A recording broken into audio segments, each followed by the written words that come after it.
국책연구원 통일연구원을 이끌고 계시는 고요한 원장님과 인사 나눠보도록 하겠습니다. 안녕하십니까? 네, 안녕하십니까? 네, 안녕하세요. 이번 기조연설의 주제 남북관계 복원과 한반도 평화 프로세스 재가동인데요. 일단 준비하신 내용 한번 들어보도록 하겠습니다.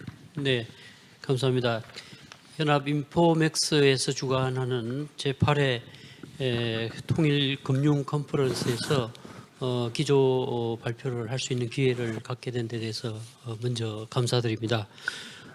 제가 오늘 말씀드릴 주제는 남북관계 복원과 한반도 평화 프로세스 재가동입니다. 두 가지 문제는 어떻게 보면 이제 쌍으로 같이 선순환적으로 그동안 발전돼 오다가 현재 남북 관계와 한반도 평화 프로세스 모두 이제 교착 국면에 빠져 있는데요. 그래서 두 가지 문제를 연결해서 이제 말씀을 드릴 텐데, 거기에 앞서서 현재 우리가 통일 문제나 남북 관계를 어떻게 인식하고 있는가? 그러니까 우리 이제 기성세대의 인식과 또 MZ 세대라고 하는 새로운 미래 세대들의 인식, 이런 것들도 조금 살펴보고, 또 남북 관계를 얘기하려면 지금까지 남북 관계가 어떻게 발전돼 오고 또 체제 경쟁을 그동안 해왔던 그 과정에 대해서도 배경적으로 간략히 살펴본 다음에 이제 하노이 2차 북미 정상회담 이후부터 지금 교착 국면에 들어가 있는데요. 그래서 이전 시기 다 얘기는 할 수 없고 간략히 앞에 내용을 살펴본 다음에 하노이 노딜 이후에 남북 관계라든가 북미 관계 또 한반도 이 평화 비핵 교환 프로세스가 왜 잘 작동이 안 되는가 하는 부분, 그리고 얼마 전 7.27 정전협정 68주년을 맞는 날을 계기로 북이 남북 간 통신 연락선을 연결했는데 왜 그때 그렇게 나왔는가? 그리고 또 8월에 있었던 한미 군사 연습을 계기로 다시 이제 불통이 되고 있는데, 이게 이제 반전의 기회가 완전히 사라졌는가, 아니면 다시 반전의 기회를 살릴 수 있는 어떤 계기점이 있는가, 그런 것들을 좀 살펴보고, 그 다음에 그동안 우리가 비핵화 노력이라든가 이런 데서 얻은 교훈들을 간단히 살펴보고, 이제 뭔가 이제 새로운 관점에서 이걸 풀려면 어떻게 해야 되겠는가. 그래서 이제 근본 문제라고 제가 표현을 하긴 했는데, 과거에 이제 남북 관계를 초기에 풀 때는 경제 평화론 이런 방식으로 이몰출 교수님이 그 분야의 전문가이신데, 예를 들면 이제 개성공단이라든가 금강산 관광 같은 남북 간의 경제 협력을 많이 하고 확대시키면 자연스럽게 관계도 발전되고 평화도 얻을 수 있다. 네, 그런 이제 논리로 경제 평화론적 관점이 있었는데요.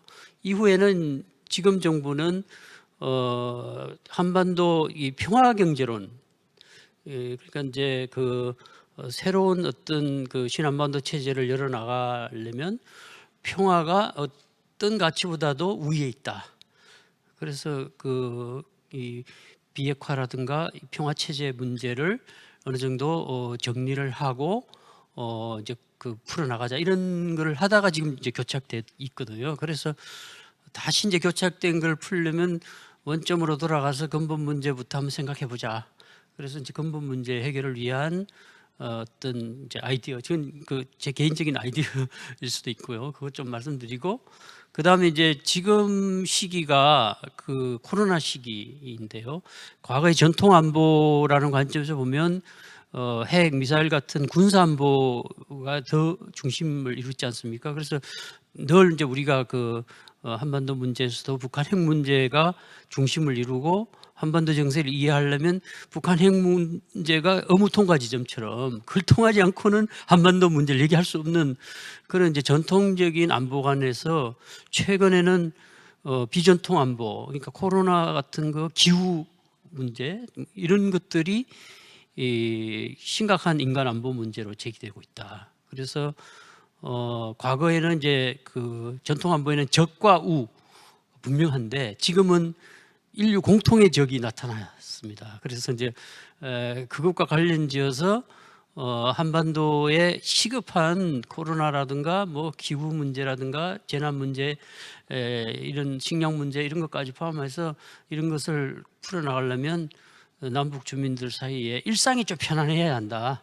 그래서 이제 지금 정부에서는 생명 공동체를 얘기하고 있고 그걸 한반도를 넘어서 동북아나 뭐 이렇게 이제 지구적으로 확대돼 나가는 문제가 있는데 우선 뭐 근본 문제가 풀리지 않더라도 당장 좀 그 협력할 부분을 찾아야 되는데 그 협력할 부분은 결국 남북 사이에 지금 현안 문제인 코로나 같은 데 대한 공동 대처 이런 것들을 이제 생각해 봐야 된다는 의미에서 전체 흐름은 제가 방금 말씀드린 대로 이제 이렇게 가기로 했고요.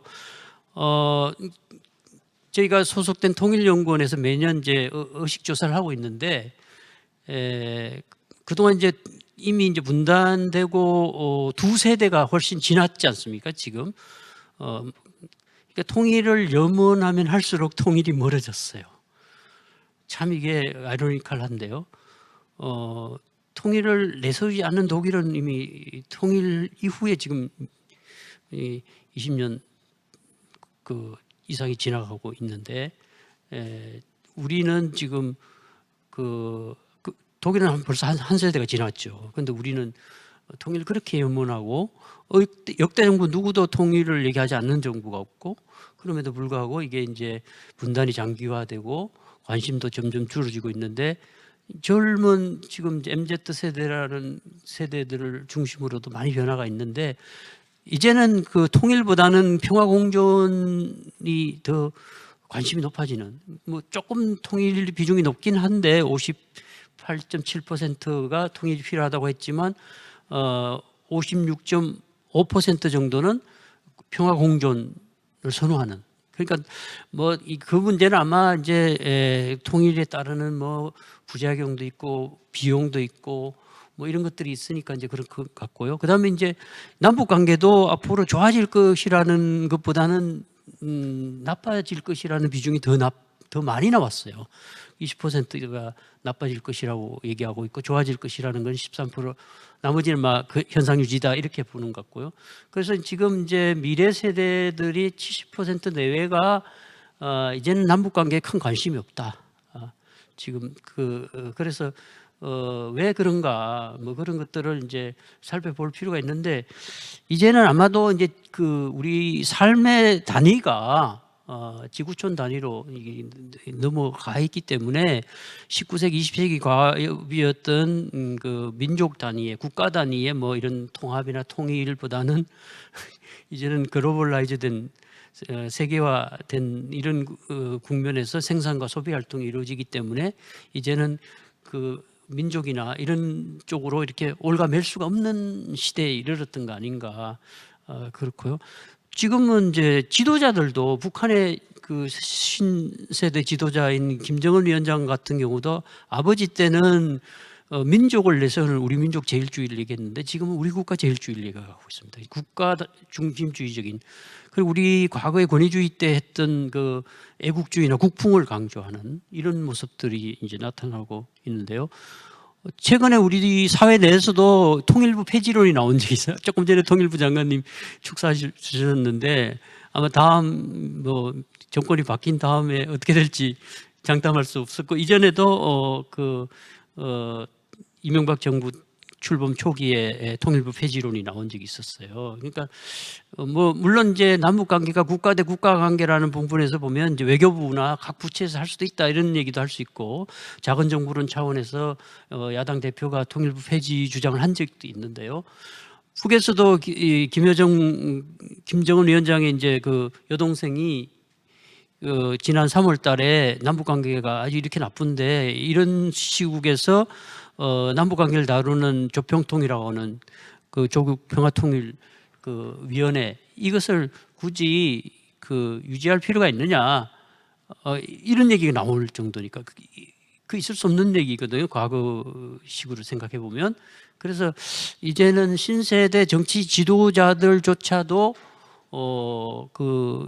이런 당위론적인 수건이나 이런 그 과제에 매달리지 않고 이질화된 실체를 인정하고 현실을 반영해서 이제는 제 할 길 가자, 협력하자 이런 논리로 이제 나가는 그런 모습들이 이제 나타나고 있는 것 같고요. 그래서 뭐 어쨌든 이제 체제 경쟁이 그동안 남북 사이에 꾸준히 이루어져 왔고, 근데 우리 남측 뭐 대한민국은 그동안 유치를 통한 개발 촉진 전략이라고 하는 이제 발전 전략을 채택. 이게 이제 주로 박정희 정권 때 채택했던 방법인데요. 그 외자를 유치해서 특구 같은 데를 통해서 수출 드라이브 정책으로 해가지고 자본주의 세계 경제에 공세적으로 편입하는 전략이죠. 그래서 드디어 올해 우리 대한민국이 유엔 무역개발회의 웅크타드에서 웅크타드 설립 이후에 개도국에서 선진국으로 올라간 나라는 우리밖에 없습니다. 그런데 우리가 지금 현재 그 G7에 가까운 선진국가가 돼. 과거에 이제 정치학자들이 중견국가 이런 말 많이 썼거든요. 가교국가라는 말 지금도 쓰긴 하지만 그건 이제 대륙과 해양을 연결하는 의미에서 가교라는 의미에 있지만 이제는 국력이라는 수준에서 보면은 주변부, 저개발, 저발전 이런 수준에서 이제는 선진국에 들어섰습니다. 사실은. 그리고 외교적으로도 이미 선제적으로 한소 수교, 그다음에 한중 수교 이런 걸 통해 가지고 사회주의 두 대국가 관계를 정상화했다는 겁니다. 이게 이제 나중에 제가 그 근본 문제 할 때 다시 얘기할 텐데요. 이 얘기는 무슨 얘기인가면 그 당시 노태우 정부가 사회주의 이제 개혁 개방이 본격화돼서 체제 전환이 이루어지는 무렵에 선제적으로 북방 정책을 통해 가지고 그 당시 이제 소련과 수교를 하고 그다음에 이제 사회주의 붕괴 해체 직후인 92년도에 한중 수교를 했습니다. 92년이라고 하면 중국이 이 육사 천안문 사태를 89년도에 겪고 내부적으로 이제 사회주의권이 붕괴될 때 중국이 굉장히 내부적인 혼란이 있었어요. 그럴 때 이제 덩샤오핑 개혁 지도부가 남순 강화라고 해서 박정희식 그 개발 모델을 가져간 게 중국식 선부론이거든요. 그러니까 이제 대신에 이제 거기는 당에 의한 개발 독재를 한 것이고 우리는 권위주의 이제 개발 독재를 한 것인데 그때 이제 덩샤오핑이 개혁 개방한 지구를 둘러보고 이 개혁 개방을 가속하라. 그리고 이제 중국의 발전 방식을 사회주의 시장 경제. 그러니까 지금은 이제 중국은 사실상 WTO 체제에 들어온 자본주의 국가가 있거든요. 그러니까 이제 방식은 미국은 자유성과주의라고 하는 방식이고 중국은 국가주도라는 방식입니다. 그런데 이제 그때 중국이 한국과 손을 잡게 된 배경 속에는 생산력 발전에 가장 우선순위를 두고 그 당시에 이제 중국이 가져갈 수 있는 가장 수준이 적합한 수준이 우리였다는 거죠. 그러니까 우리가 그 당시에는 미국, 일본, 한국 이렇게 위계적인 노동부로 구조였는데 일본이나 미국은 너무 높게 돼 있고 그래서 이제 한국 거를 가져가서 할 필요가 있겠다. 그래서 전통 우방인 북한을 버렸어요. 그래서 북한이 엄청 화가 났습니다. 이게 이제 91년 신년사에서 김일성 주석이 누가 누구를 먹고 먹히는 통일을 해서는 안 된다. 그러니까 소련 붕괴되고 독일 통일되는 걸 보면서 굉장히 불안한데 아니 그 옆에 있는 형제 국가인 중국이 남조선 대한민국과 손잡는 거 보고 그 당시 김일성 주석이 중국 지도부에게 사정을 했어요. 뭐라고 얘기했냐면 이 수교를 한중 수교를 북미 수교 될 때 같이 하는 걸로 좀 늦춰달라. 그 가능했던 거죠. 그 키신저가 70년대 4대국 교차 승인론 얘기한 적이 있어요. 그건 이제 영구 분단이라 해서 서로 받지는 않았지만 아까 그 분단이 오래되고 실체를 인정하는 의미에서 보면 교차 승인이 불가피한데 한국은 먼저 선제적으로 소련, 중국의 그 외교를 그 북방외교를 해서 했고 북한은 당시에 이제 겨우 이제 91년도에 남북 사이에 화해 불가침 및 교류협력에 관한 합의서라고 하는 불가침 합의를 만들고 그다음에 이제 91년 9월 17일 날 유엔 동시가입을 실현했어요. 그래서 이제 체제 안전 장치를 국제법적으로 마련해 두긴 했지만 전통 우박인 중국마저도 자기들이 적대시하는 대한민국을 손잡는 걸 보면서 굉장히 위협의식을 느꼈어요. 그래서 사실 북한이 핵을 개발하는 동기는 이제 미국과 전쟁 관계, 한국 전쟁을 끝내지 못한 데서 오는 문제도 있지만 이때 김일성과 그 이제 김정일 등 북한 지도부가 핵을 개발해야겠구나. 왜냐하면 전통 후방도 믿을 수 없구나. 우리는 사실은 한미 동맹이라는 걸 지금도 믿으니까 핵 우산을 믿고 북한이 핵이 있고 주변 국가 중국, 러시아가 핵이 있어도 불안해하지 않지 않습니까? 지금도. 그런데 이제 북한의 경우는 고립무원이 된 상태에서 살아갈 길은 핵을 개발하는 길밖에 없다 해서 했거든요. 그래서 이 국면을 잘 살펴볼 필요가 저는 있다 하는 의미에서 조금 시간을 끌었는데요. 근데 북한은 이제 그 혁명과 건설의 단위를 나라와 민족이라고 그러면서 자력갱생한단 말이죠. 폐쇄하면서. 그리고 3대에 걸치는 수령체제를 유지하면서 그들이 적이라고 생각하는 미국, 일본과 이 적대관계를 해소하지 못한 문제. 그래서 지금은 뭐 먹는 문제도 해결이 어렵고 남북 간 국력 격차는 뭐 50대 1에서 60대 1 사이 뭐 그보다 더 크다고 보는 경우도 있고요. 그런데 한국은행 추계로 보면 55.7대 1이다 이렇게 얘기할 정도인데 이제는 아마 경쟁과 비교가 되지 않을 정도로 돼 있고 우리는 지금 이제 한국 전쟁에 개입했던 미국, 중국 이른바 G2라고 하는 두 나라와 아까도 말씀드린 것처럼 중국의 사실은 경제 발전에 한국이 큰 영향을 줬고 우리의 제일 교역 상대국이고 사실 중국의 수출품의 중간재의 대부분은 우리 대한민국 거거든요. 그러니까 그만큼 의존성이 높아져 있고 그다음에 미국은 이번에 5월 달에 한미 정상회담에서 44조에 해당되는 우리 대미 투자가 이루어지는 그러니까 어떻게 보면은 지금 G2 국가의 우리만큼 대한민국만큼 경제적 상호 의존성을 가지면서 긴밀한 관계를 맺은 나라는 아마 없을 겁니다.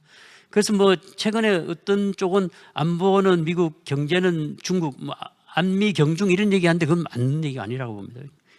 미중 사이에 사실상 또 그들 두 나라 사이에도 이미 가치 사슬이 다양하게 돼 있고 또 우리 대한민국 같은 경우는 지금 뭐 두 나라와 뭐 뗄래야 뗄 수 없을 만큼 다양한 형태의 이런 미국과는 뭐 이 민주주의 시장 경제 등 이런 또 이념적 체제적 사슬도 있는 데다가 이제 최근에 한국의 높아진 기술력을 반영해서 미국의 주요 투자국이 됐고요.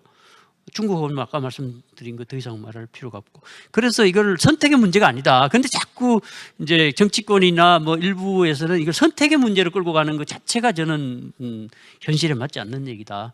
그렇게 말씀드리고요. 이제 본론으로 들어가겠는데요.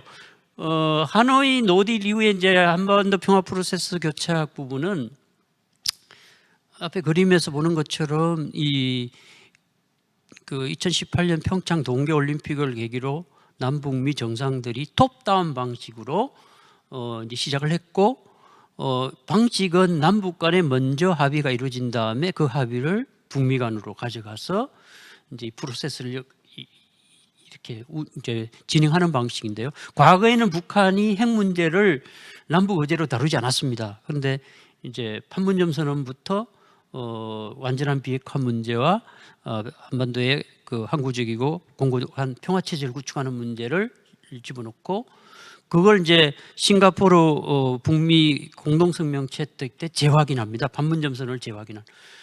그래서 그 이후에 진전이 잘 안 되니까 9월 평양 공동선언이라는 남북 대화를 열어서 이 가동하기 위한 초기 조치의 어떤 내용을 합의합니다. 그것이 이제 북한은 영변 핵 시설을 폐기하고 미국은 그게 상응 조치로 종전선언이라든가 제재 해제라든가 연락사무소 설치하는 이런 것을 하면서 이제 안보 대 안보의 교환, 그 미국이 우려하는 거, 북한이 요구하는 거 이런 것들을 서로 이제 교환하는 평화와 비핵화 문제를 교환하는 프로세스를 시작했는데 하노이에서 너무 기대치가 높았던 것 같아요. 그래서 이제 노딜이 되고 그 여파로 현재까지 교착 국면에 들어가 있다.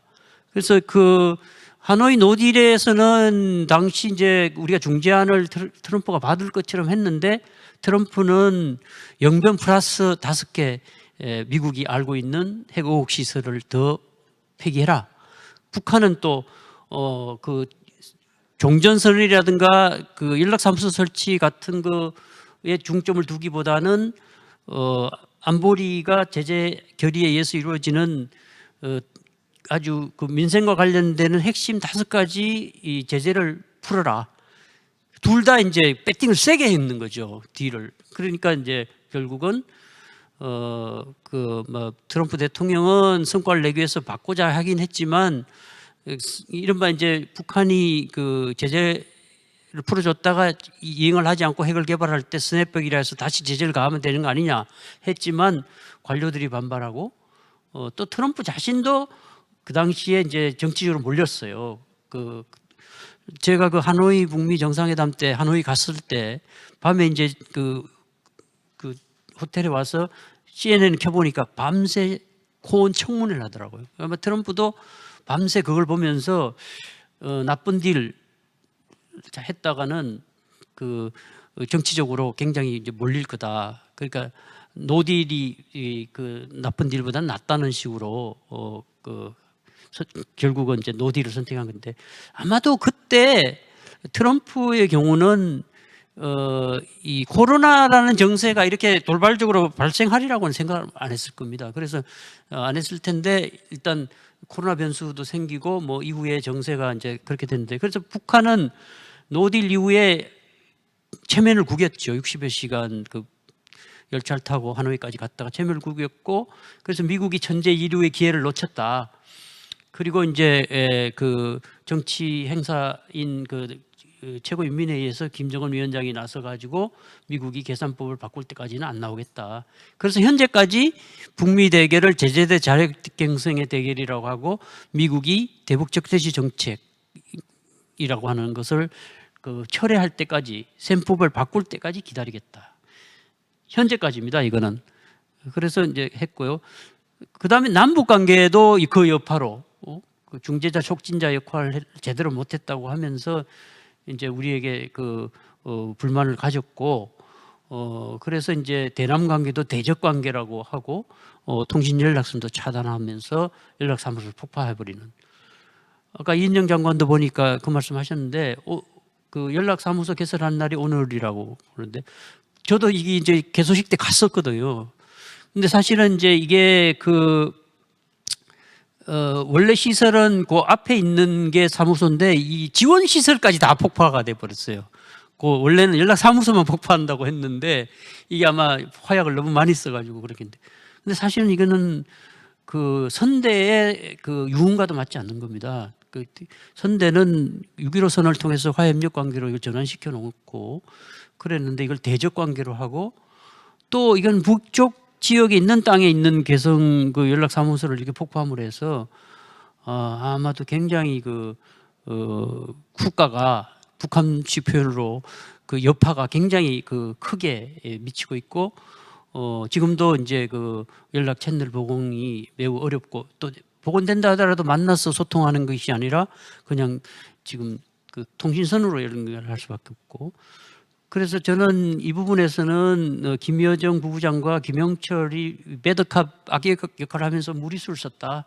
선대 유흥과도 맞지 않고 무리수인데 그래서 이제 김정은 위원장이 국함 역할을 하면서 그 남북관계 전면에 나서서 지난 7월 27일 날 이제 연결을 하려고 했는데요. 뭐 그 배경으로는 이제 남측도 나름대로 노력을 했다. 대북 전단과 관련되는 남북 교류 협력법을 개정해서 이제 금지시키고 또 무엇보다 중요한 거는 이제 트럼프 대통령이 했던 합의를 바이든 행정부가 이행하겠다. 그걸 이제 남북 정상회담에서 판문점 선언과 싱가포르 합의에 기초해서 대북 접근을 새롭게 하겠다. 또 김정은 위원장도 스스로 이제 핵 보유국으로서 자신감을 갖고 대외 환경을 좀 안정적으로 관리하면서 주도적으로 풀어나가겠다. 그밖에 이제 지금 삼중고를 겪고 있는 북한의 경제 위기 이런 것들이 이제 반영돼서 다시 나왔고 어쨌든 이게 톱다운 방식이기 때문에 성과를 내지 못하면 그 리더십에도 상처를 입을 수밖에 없다. 근데 트럼프는 이미 역사적 인물이 됐고 문재인 대통령도 앞으로 이제 있으면은 임기가 끝나는데 계속 임기를 이어갈 김정은 위원장으로서는 자기가 나서서도 안 되는 일이 있다는 거에 대해서는 부담을 가질 수밖에 없다. 그래서 어쨌든 이제 이게 능동적으로 한번 풀어보겠다고 나온 것 같고요. 그런데 시간이 좀 늦었어요. 그 북쪽 사람들하고 우리가 상대를 해보면 결심할 때까지는 고민도 많이 하고 뭐 계산도 많이 했는데 결심하고 나서 마음이 급한데 타이밍이 늦어요, 늘.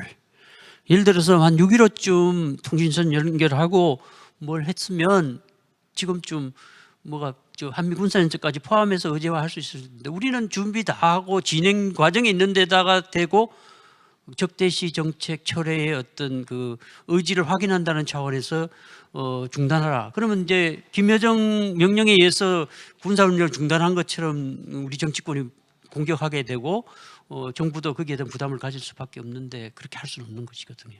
그래서 결국은 이제 우린 예정대로 갔고 다시 이제 통신선이 이제 투절되고 있긴 한데 이걸 이제 뭐 희망과 절망의 선택이라고 얘기하고 이렇게 하는 것은 좀 지나친 요구다. 만약에 미리 좀 시작했으면 타협의 여지가 있었을 텐데 너무 늦었다. 이제 그 정도 말씀드리고 그러나 이제 이게 반전의 가능성이 없느냐 저는 있다고 봅니다. 그 중에 가장 중시될 수 있는 부분이 북한의 경제적 어려움. 이것은 이제 김정은 위원장도 노병 대회에서도 전쟁 상황 못지않은 어려움이라고 했고 최근에도 노동신문 등에서도 지금의 난관가에로는 전쟁 상황에 못지않는 시련의 고비로 되고 있다. 아마도 이제 지금부터 매우 어려운 시기로 접어들 겁니다. 그래서 전략 도발, 이른바 핵 미사일 실험은 하지 않고 며칠 전에 순항 미사일은 제재에 위반되지 않는 범위 내에서 무력 시위 정도 하고 아마 앞으로 좀 더 지켜볼 예정인 것 같습니다. 그래서 며칠 전에 당 중앙위원회 정치국 확대회에서도 보니까 의제가 4가지였는데 국토 관리 잘하자. 이게 자연재해 막 일어나고 농사 잘 안 되고 하는 이유가 국토 관리가 잘 안 됐다.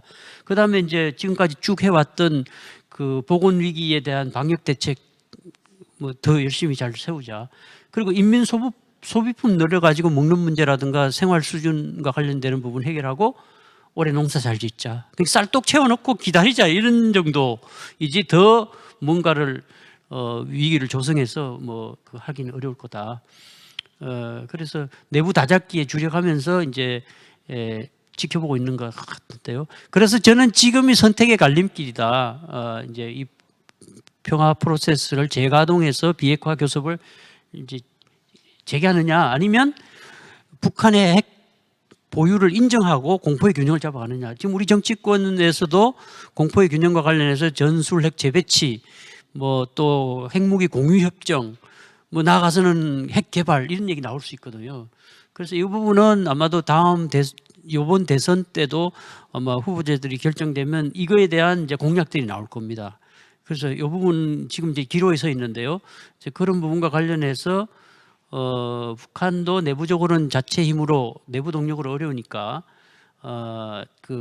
뭔가 이제 미국의 태도에 따라 움직일 자세를 보이고 있고 그래서 저는 앞으로 노력 여하에 따라 가능성이 있다고 보고요.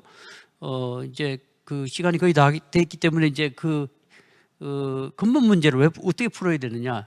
그러니까 이전까지 협상은 선 비핵화, CVID 뭐 완전하고 검증 가능하고 되돌이킬 수 없는 방식, 뭐 FFVD 뭐 충분히 뭐 검증되고 뭐 최종적으로 이걸 폐기시켜야 된다 등등 했는데 핵을 폐기시켜야 관계를 정상화한다고 했지만 사실은 핵 고도화를 막지도 못하고 관계 정상화도 못하고 이렇게 됐다는 거죠.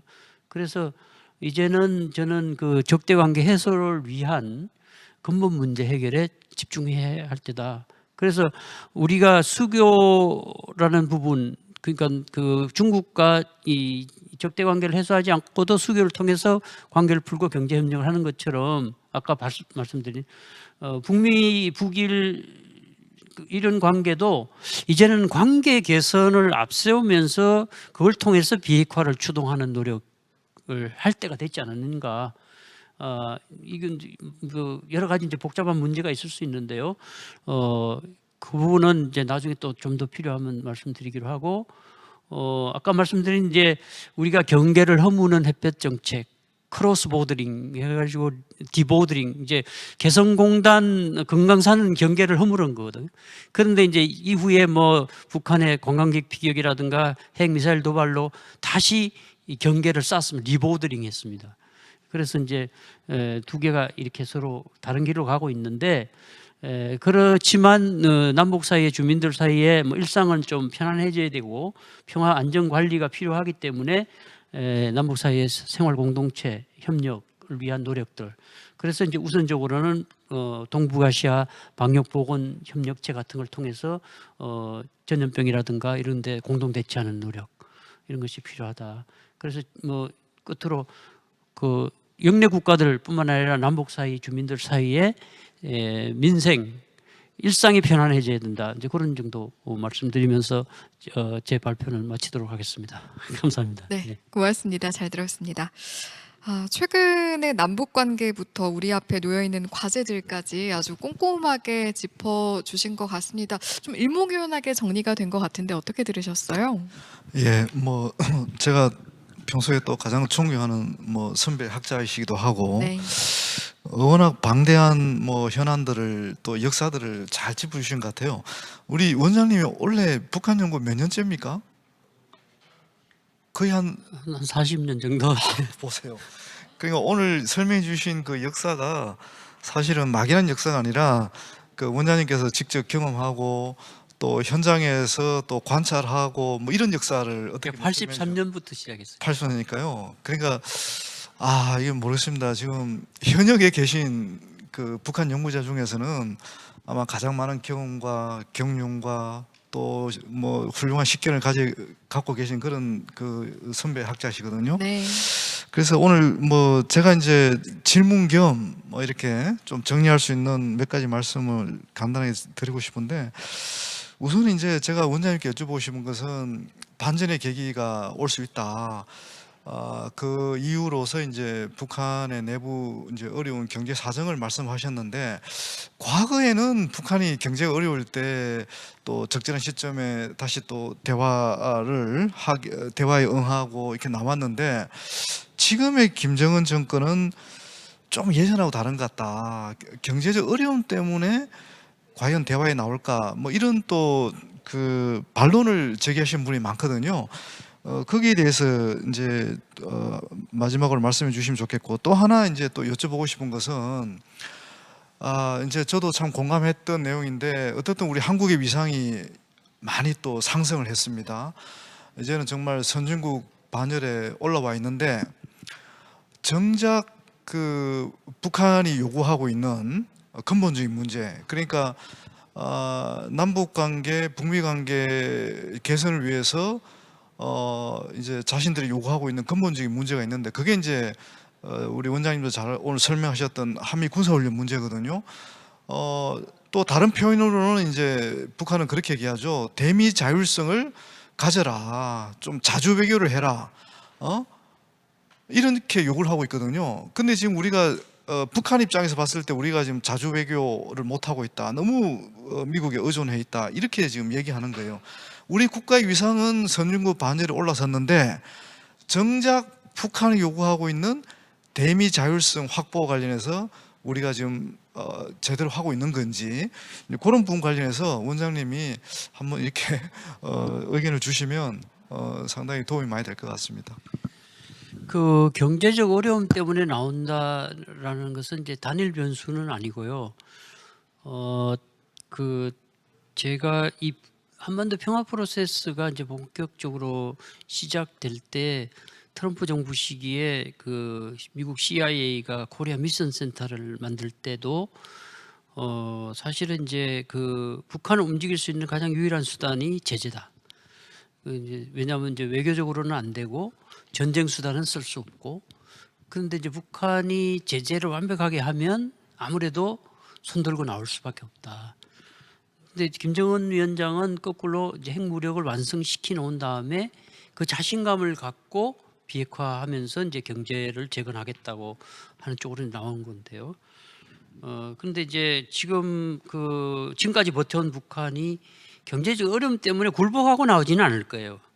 그런데 이제 북한도 그동안에 이제 시장화 진전에 따라서 의식이 많이 변했다는 건 아실 테고, 젊은 세대도 거기도 많이 바뀌었어요. 많이 바뀌고, 그래서 언젠가 우리가 5만 톤 이제 쌀 주기로 했을 때도 안 받거든요. 안 받는 이유가 우리 이제 아침 한 끼는 빵 먹는다, 비유적으로 그렇게 얘기하더라고요. 그러니까 남쪽에서 재고미를 주는 거를 우리 민들에게 먹이는데 자존심이 허락지 않는다는 뜻이거든요. 근데 이제 세계 식량 계획이라든가 이런 걸 통해서 간접 지원하는 것은 받아요. 거기서는 이제 국제 컨소시엄을 통해서 원료를 사서 북한에 있는 비스켓 공장을 통해서 공급하는 건 받아요. 그러니까 그런 이제 거기 있는데, 그러나 이제 북한을 오래 관찰해 본 경우 지금처럼 그 회의가 많은 적이 없어요. 상층부 여러 형태의 맞아 내부 단속을 위한 회의들을 많이 하는데 그만큼 이완적인 현상도 많이 나타날 수 있고, 근데 어쨌든 김정은 위원장이 취임 일성으로 인민들이 다시는 허리띠를 조여매지 않겠다, 자기가 공약 1호가 그거거든요. 그 다음에 이번 프로세스에 이제 톱다운으로 자기가 주도해서 나섰기 때문에 성과를 내야 된다. 그 다음에 그 셀프 봉쇄까지 이루어지는 성곽국가처럼 지금 해놓고 있는데, 성곽국가라는 거는 모든 걸 차단하고 성을 쌓고 사는데 성 안에 게 다 떨어지면 굶어 죽잖아요. 그렇기 때문에 지금은 버틸 수가 있을 거예요. 그러나 영원히 버틸 수는 없는 거거든요. 그렇기 때문에 북한도 나름대로 이제는 핵 보유국이라는 자부심을 내세우고 애국주의를 고취시키면서 자신 있게 우리도 이제 나올 수 있는 준비는 돼 있다. 다만 미국이 대북적 대시 정책, 가장 심각한 표현이 이제 군사연습이고 그다음 제재다. 그래서 그걸 이제 먼저 좀 풀어라는 얘기고, 미국은 의제로 다루겠다. 최근에 제가 들은 여러 얘기로 비춰보면 다양한 경로로 미국과 북한 사이에 미국이 지금 생각하고 있는 내용들을 전달하고 있는데, 아직도 북한이 생각하는 만큼의 수준으로 새로운 셈법이 아니다. 그렇지만 이제 러시아 또는 지금 한미일 육자회담 대표들이 지금 분주히 만나고 조율을 하면서 이제 다자 협상 틀에서 마련된 안들을 북한이 전달하고 있는 상황이라 북한도 아마 잘 나올 수 있으리라고 보고요. 자주 문제는 그래서 이제 제가 옛날에 전시 작전 통제권 문제를 이제 제기한 적은 있었어요. 이제 이게 미국이 갖고 있음으로 해서 북한이 모든 군사 현안은 우리하고 대화를 하지 않는다. 지금도 마찬가지잖아요. 그래서 이제 원래는 현 정부 임기 내에 전시 작전 통제권 환수하기로 했는데 아마 현실적으로 어려워지잖아요. 코로나 등으로 해서 연습도 많이 못했고, 그래서 이제 그런 과정에 지금 비대칭, 핵과 관련된 비대칭 문제가 생겨서 더 어려워졌죠. 그래서 이 부분은 이제 앞으로 북한의 비핵화를 달성해서 같이 이제 평화 공존 체제로 가느냐, 아니면 북한의 핵을 인정하면서 공포의 균형을 잡아가느냐는 문제는 아마도 다음 정부의 선택이 되지 않을까 그렇게 생각합니다. 네, 알겠습니다. 교수님께서 말씀을 해주신 것처럼 그야말로 살아있는 이야기 또 내공에서 비롯된 고견을 들을 수 있는 시간이 아니었나 싶네요. 네, 저희 지금까지 통일연구원의 고유한 원장님의 기조연설 내용 그리고 관련된 이야기들 함께 나눠봤습니다. 너무 잘 들었습니다. 고맙습니다. 고맙습니다. 감사합니다. 네, 고맙습니다.